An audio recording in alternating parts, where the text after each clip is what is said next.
Sorry, it seems there's a problem because that's not a slide. Wait, damn it. Um, Let me add the correct slides. You still have 2 minutes. No. And we are Slides. live. Sorry, it seems there's a problem because that's not a slide. Wait, Okay. damn it.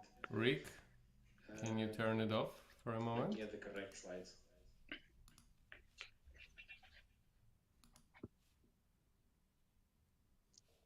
Yeah, guys. Okay, so it's the first time we are trying out StreamYard and it looks like we already went live a little bit too early. But no worries.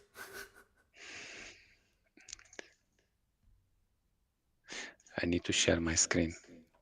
I'm not able to. No, we will wait 3 more minutes until people gather because officially we are supposed to start at 5.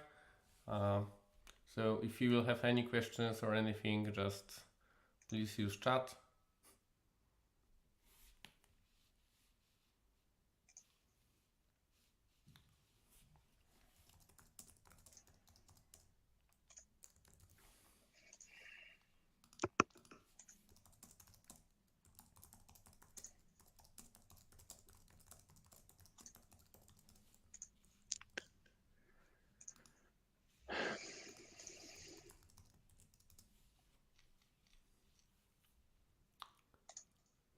Okay, 1 more minute.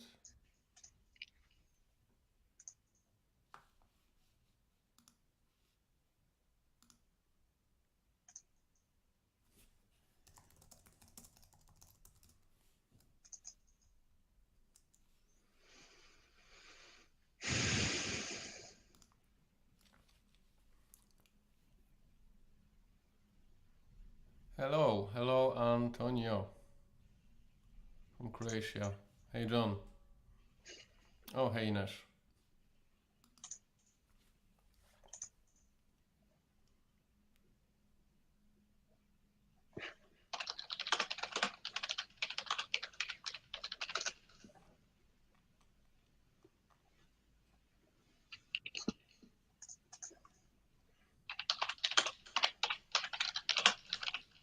Okay.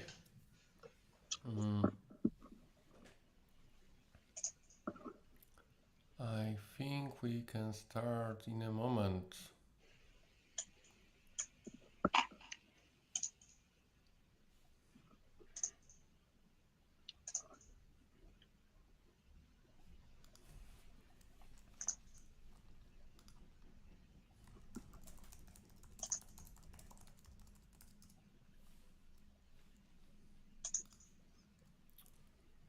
Okay, it's 5. So I think we gathered everyone that we wanted to gather. There was a little false start at the beginning, but please excuse us. We are using StreamYard for the first time. Uh, so I want to welcome everyone here who came from LinkedIn, from our Storefront community chats, from Twitter, and everyone that also gathered from Odoo groups. So this webinar is aiming to present you an integration that was built between and Storefront. Yeah, between Odoo and Storefront, and the presenter on our side is Diego Duarte from the ERP Gap. So Diego built this integration. Actually, it is available on GitHub as free and open source tool. And in today's presentation, Diego will introduce you to the headless concepts and will share with you why actually it makes sense to go headless with Odoo. So Diego, the stage is yours, and I think we can share the slides. Thanks, Philip. So hi, everybody. So my name is Diogo Duarte. I'm a CTO from ERP Gap. So we built this integration between Storefront and Odoo, and we've been using it with a lot of success. We are very satisfied, at least with the result. Just I want to ask you, Philip, we need to share the other slides, not this one, the screen sharing, where I'm sharing my screen.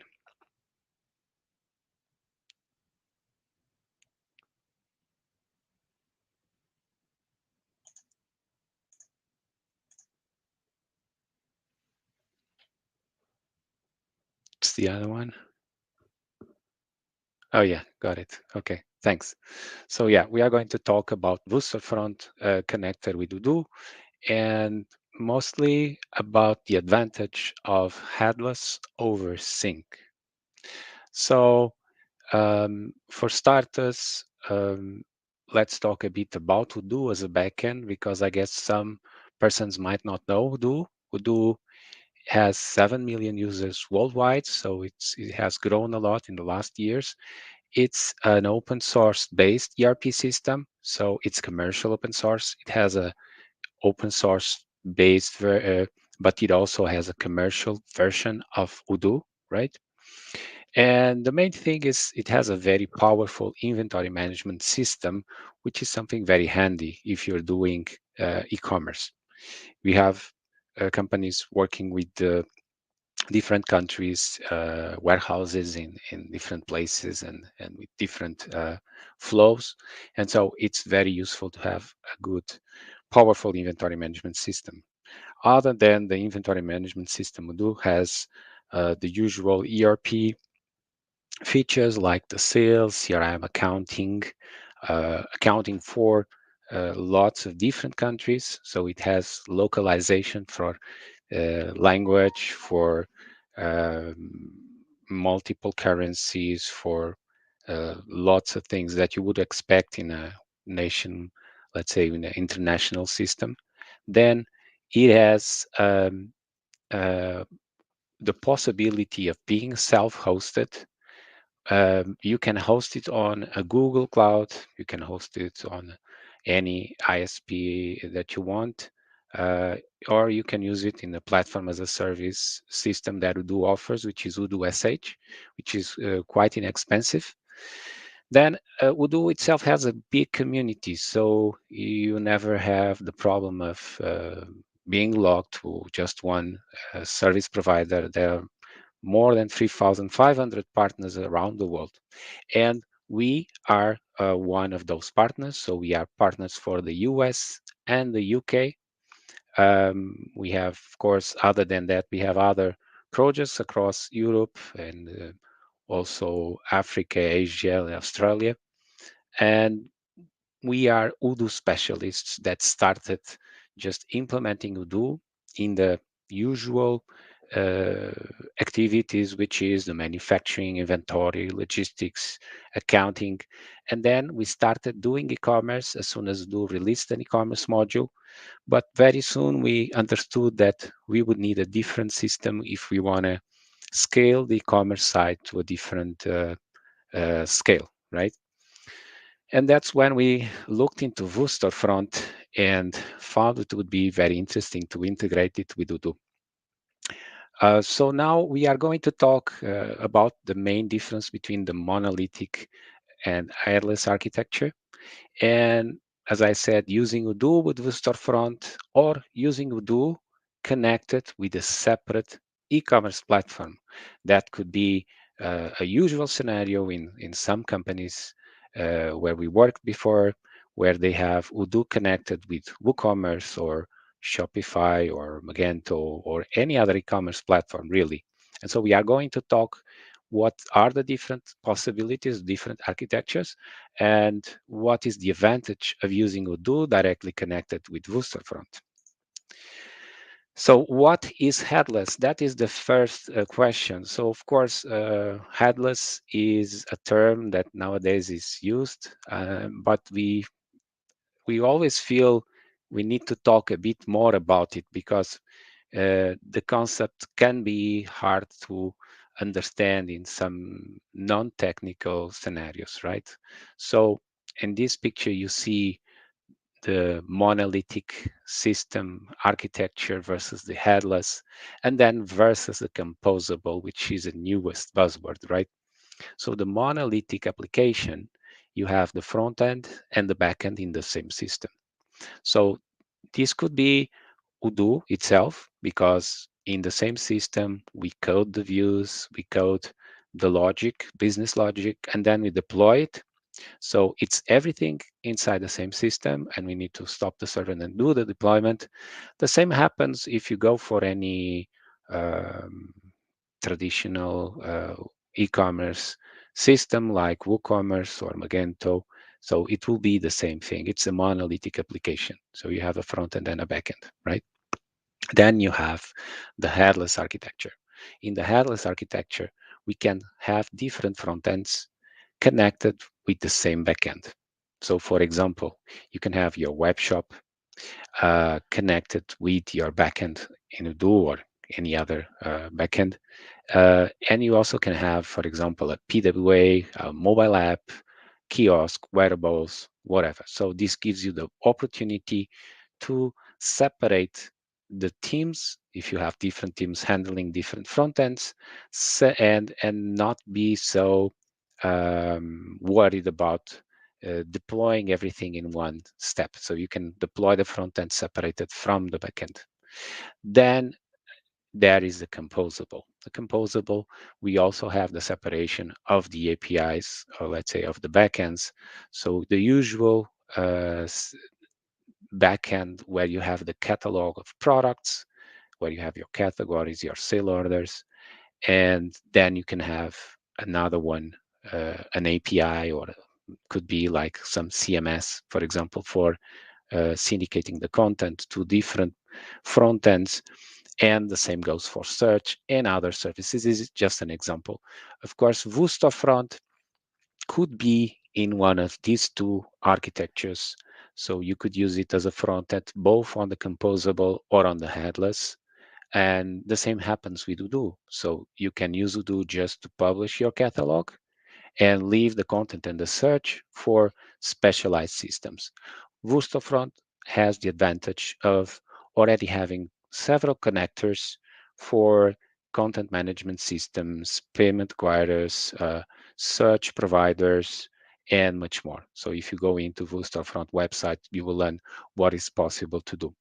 And so this is, in terms of architecture, the difference between uh, these three scenarios, right? Now, what we are going to talk more here, it's about the most common scenario that we see in some Odoo deployments, where we have an e-commerce platform. That could be one of those that I mentioned. We could have a connector for Magento or WooCommerce or Shopify, Squarespace, whatever. And then you have Odoo in a separate place, and they are connected using a synchronization.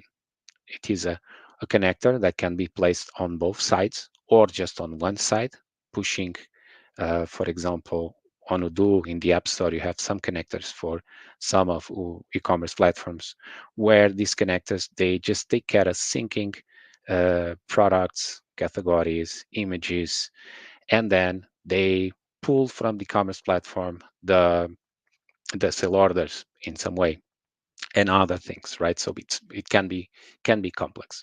So the other option, this is really how it works. So using a separate e-commerce platform, you will have in one side, you see as a blue, you have your data for the the e-commerce platform, and then on the ERP side, Odoo, this case, you have also another database where you store all the information about your products and your e-commerce operation, right?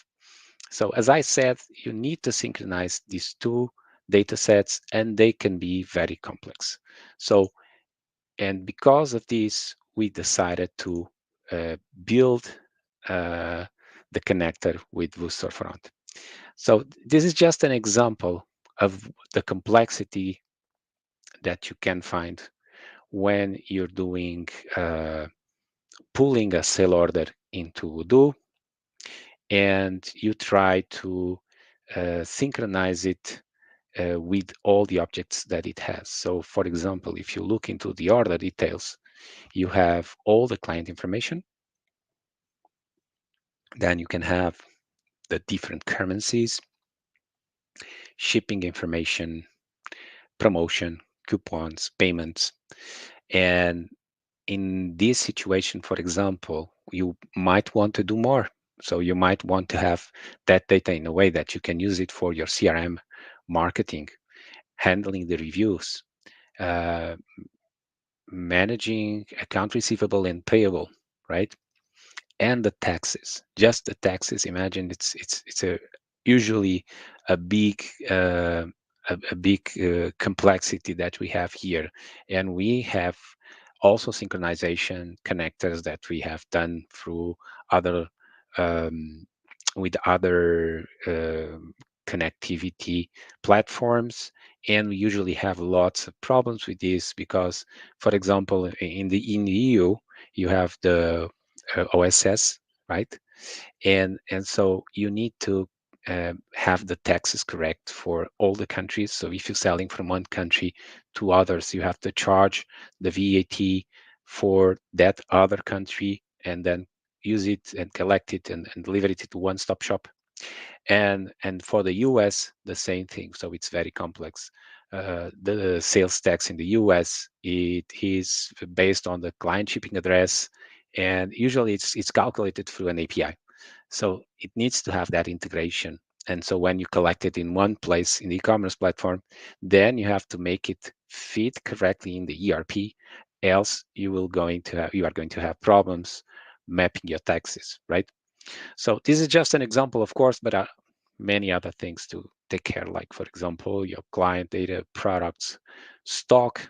Stock, it's a big pain. If you don't have the correct stock, you might end up selling things that you don't have, and then you have to handle refunds, and that, of course, it's difficult. Uh, Categories, images, the websites. You can have several websites, and they can be connected with the same ERP through the same or different e-commerce platforms, and then managing all the attributes possible for your products, invoicing, etc. So there's lots of complexity here, and that's why we decided to go for Odoo with Storefront. The main thing about the concept is you only have one single source of truth. It's the data that you host on the ERP, and so doing this, everything is always going to match. So if I collect information about discounts, for example, I place it in the storefront, I store it in the Redis cache, and and so it's exact same information that is in Odoo, just it is cached in a different system to allow the e-commerce to be fast, right? And so you can have Odoo feeding the storefront through a GraphQL interface, and then the data is stored in Redis, and e-commerce, it's going just to fetch data from that cache. And so there's only one point where you have all the data, so you don't need to care about synchronizing both systems, and that's really the big advantage. Uh, how does it work? So it's kind of simple in terms of concept. So you have an API, a GraphQL API that is connected through the Nuxt.js module, which is Storefront. And so we cache data and full HTML pages into the Redis. Um, and so the first time you get a request, Nuxt is going to check if that data exists in Redis. And if does not exist, then it's going to pull it from Odoo, and it's going to store it in Redis and serve it to the customer, right? Next client that requests the same information, let's say about a product, uh, Nuxt is going to check again for Redis, and it's going to serve directly from Redis. Of course, you might be wondering about the validity in the information. So there are different ways of handling the validity. So we can use timeouts on the keys. So we can say, for example, the information about this product is going to be unvalidated after 3 or 5 hours. Um, and so that by itself, it's going to manage how the system is going to get fresh data from Odoo, or you can just say let do invalidate directly, connecting using an endpoint to Nuxt and invalidating the product. For example, if there is a price change, Odoo is going to send a request to Nuxt. Nuxt is going to connect to Redis and invalidate it. Big advantage is that it's much easier to scale Redis and Redis is much faster than any other SQL database. So it's much easier to and cheaper to host a big website connected with Odoo just using this architecture. And so yes, so the main thing is that you don't need to maintain that connect to sync, which usually has lots of issues. Let's not forget about languages. So if you have different languages in one system, it's just very complex to maintain those translations for all the products, slugs, and everything has to be correctly translated. And with Nuxt, you get correct SEO. It brings a lot in terms of e-commerce, right? So it's seamless. You can handle multi-currencies, price lists, taxes, everything feeding from the same source, separated from Odoo infrastructure, meaning when you're deploying Odoo, you need to stop the server and then release it. So usually, even the most correct way would be to back up, then do the deploy. Right? With the separated system, you can just deploy directly Nuxt without stopping Odoo. And really, Nuxt, you don't need to stop it because you can just build another image, uh, change the routes in the reverse proxy, and you really don't need to stop anything to do deployment on the front end. So that's another big advantage. So you can uh, manage your front end without caring about deployment of the backend. Of course, if there's some new data that you need to fetch, some endpoint, you can do the deployment in a different place in a different time. But yeah, also the decoupling of the teams, it's important, right? So if you have your front end team handling the front end, they really don't even need to talk with the with the backend team because they have the GraphQL interface where they have all the documentation and they can test their queries. So it's much easier in terms of communication, right? So then another big advantage would be Storefront is not only used for Odoo, it's used for several other backends. And so we get the feedback, we get the bug fixes that come from those teams in Storefront, and so that helps a lot maintaining the front end, right? Because it's not, let's say, it's an open source project, and it has lots of other persons involved. Um, Now, of course, in terms of disadvantage, the main one, it's I would say this is something that it's not for all companies.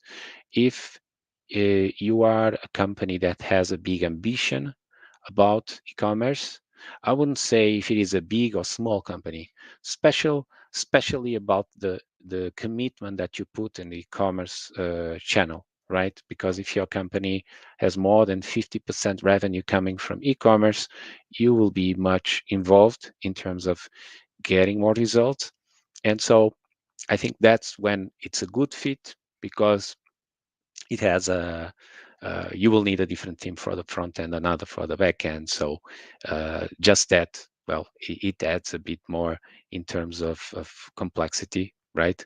But in terms of um, a bigger company having Vusal front, it and getting that ability of managing the front end separated from the back end, just that is something that allows you to move much faster in terms of moving into getting results faster than your uh, concurrency, right?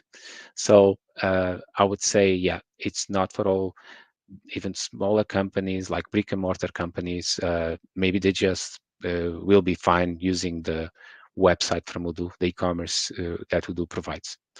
Uh, Now, how to get started? So, yeah, so you have this repo where you have the Odoo modules, which is in the first URL that you see here. Then you have a template, a boilerplate to start your shop in the second one, and then the Docker uh, repo, which is the easiest way to test the system.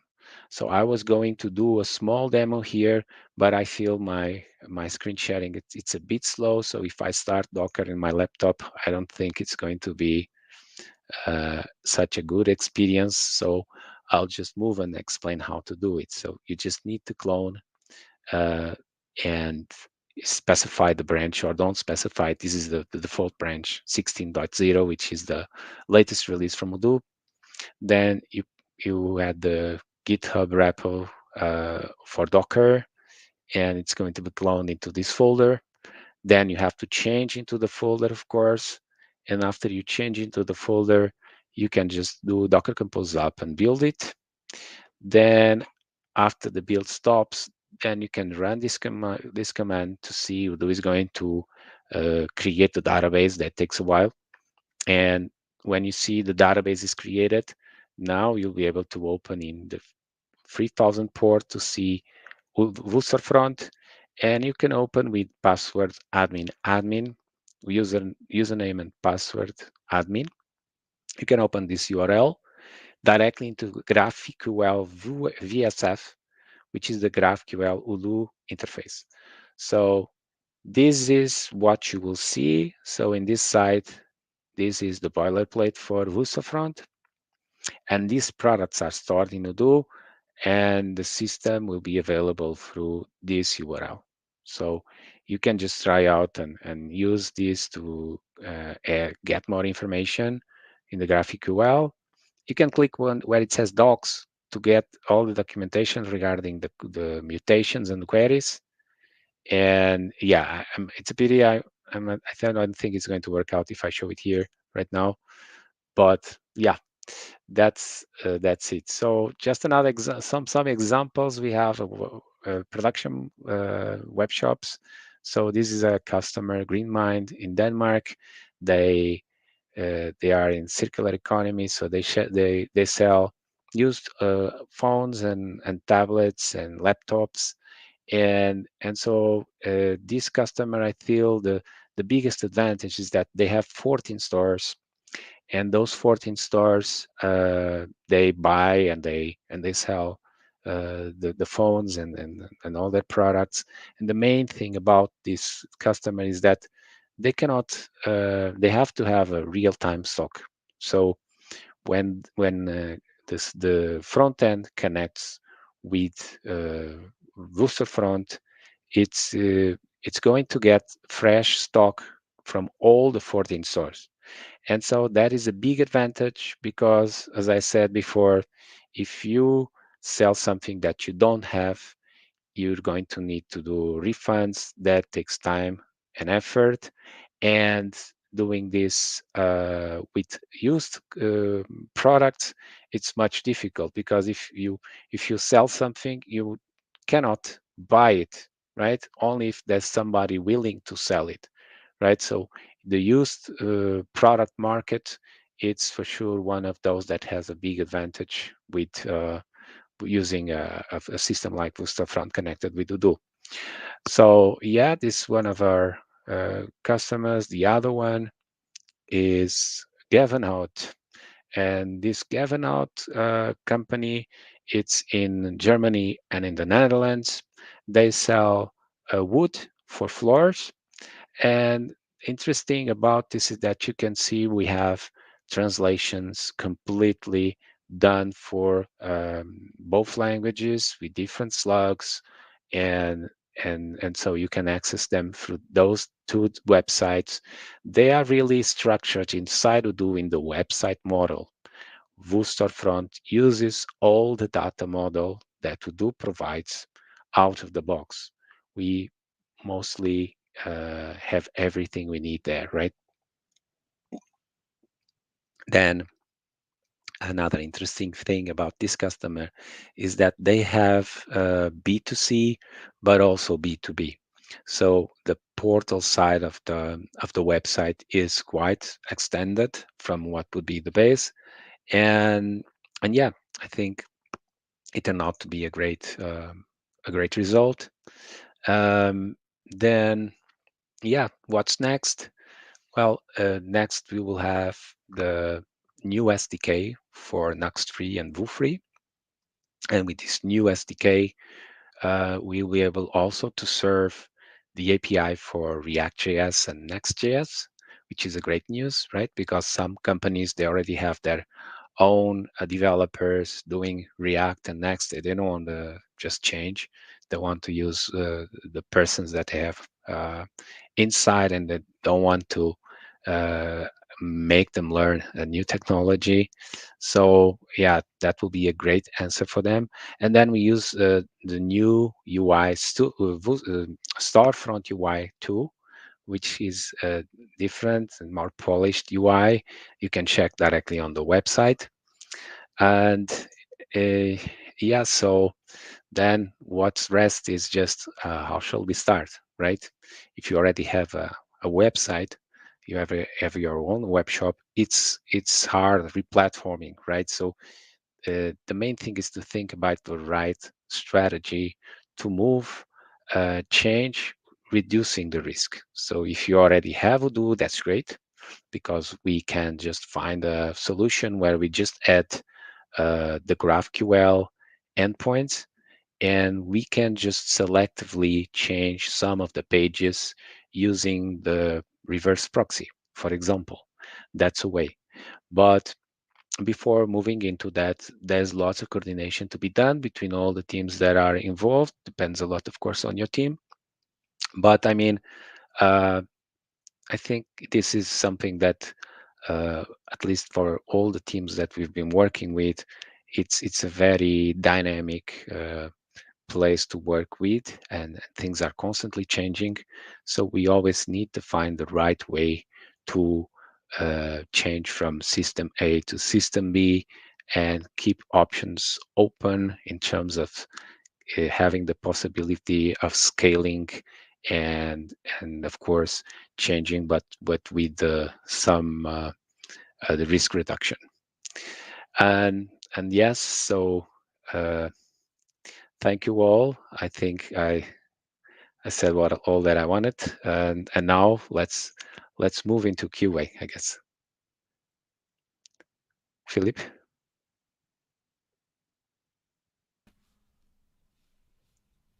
Okay, I think we should add one more person,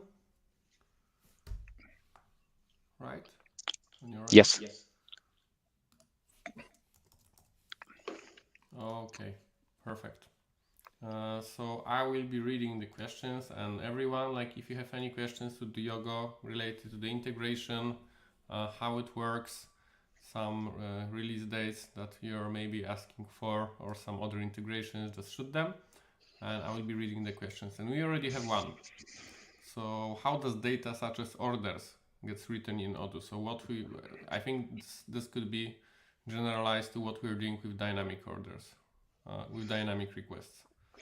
Yes, well, and like yes, so the orders are going to be created in Odoo as regular cell orders. We use all the data model that Odoo uses for the e-commerce, uh, and so it's just the same way. Of course, uh, we've been trying to reduce the times that the storefront needs to connect with Odoo, and so currently, and Carlos, you correct me if I'm wrong, we have everything in Redis till the checkout, right? And so when you go for the payment, that's when the sale order is created in Odoo. Mm, exactly. So we are still working on Redis, so it's pretty much on QA testing. And the idea is, and to respond to Daniel, the idea is if Odoo is not available, we can rely more on Redis, and we can store all the information on Redis database. And then at the very last step of the checkout, communicate all the information to Odoo, so Odoo can create the order, can check stock, maybe update partner information, and finally take care of the payment.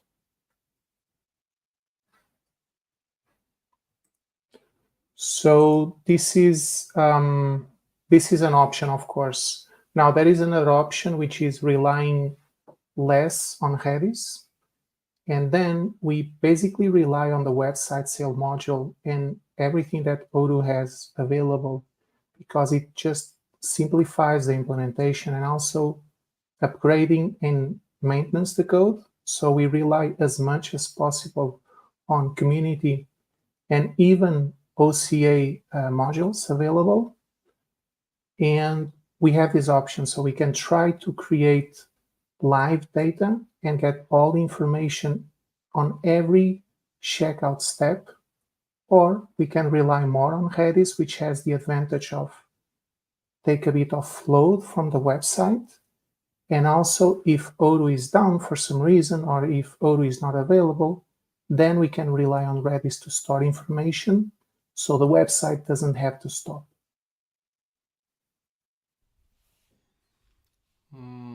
So you already answered another question that was posted there.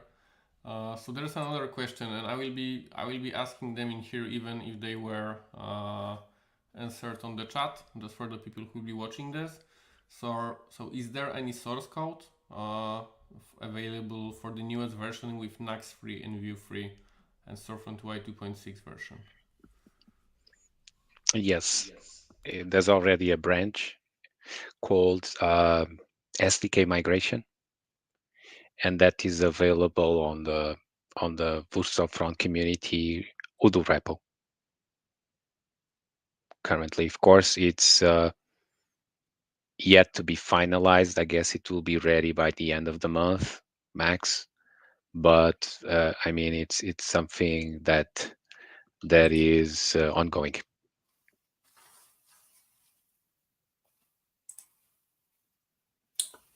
We also have another question from Frederick. So the way we handle prices and stock, it really depends on the type of approach we are using. If we are relying less on Redis, then everything is handled by Odoo. So we just communicate the request into Odoo, and Odoo will try to verify not only if the product is available in terms of stock, but it also updates prices based on price lists, based on discounts, gift cards, and maybe other things that we have available on the website.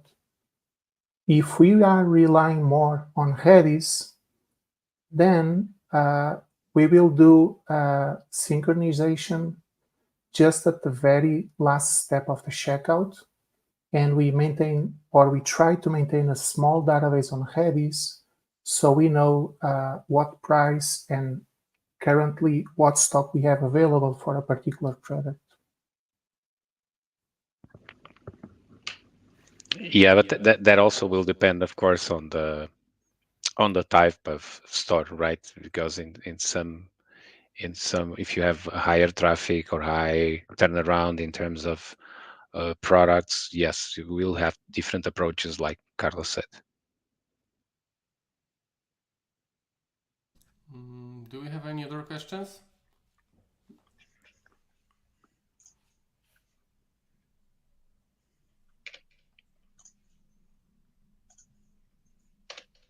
It's the last chance. I think we'll wait like 1 minute and then stop the stream. Okay, Yes, so there's a follow-up question to this, to your answer, Carlos, which means less Redis means significant less scalability, right? Yeah, exactly. If we use less Redis, of course, we will have more direct communication to Odoo. We have more live data, so it makes something simpler to manage, but it's less scalable. And that's why we start to rely more and more on Redis moving forward. And also that's why, and to respond to the question to RD, he's asking if we also can rely more on the message broker from Redis, I guess, for the payment information. And we can, that's something we are thinking more and more in the future. But currently, we are not doing that. So all the payments are being handled in Odoo, which means we need to have the payment gateways developed in Odoo. And that's one of the advantages, because Odoo has multiple gateways available we can use out of the box. But definitely that's something we can improve in the future. And again, the reason we want to do that is because then we can 100% rely on Redis and just fetch information from Odoo even later in the process, right? When we have the sales done. Yeah, and as Carlos is saying, if you have a higher traffic, the approach is always push everything to Redis as much as possible and just connect Odoo on the checkout, which is what we are near to do. And maybe on the long run, we'll use the message broker in Redis to even decouple that stage where you do the checkout and create the sale order. So there's no connection between Odoo and Redis, so that you're not going to get loading to Odoo. Just leave everything in between Nuxt and Redis.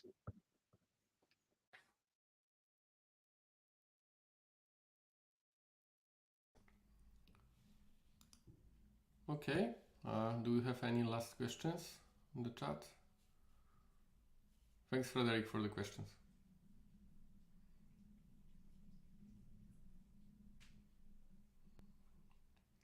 Okay, so I think you can wrap it up.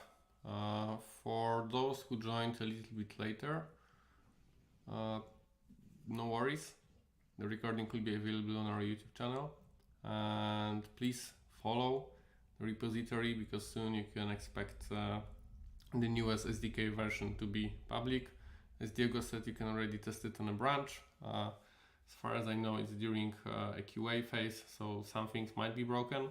But if you want to start right now, it's probably the best approach anyway, right?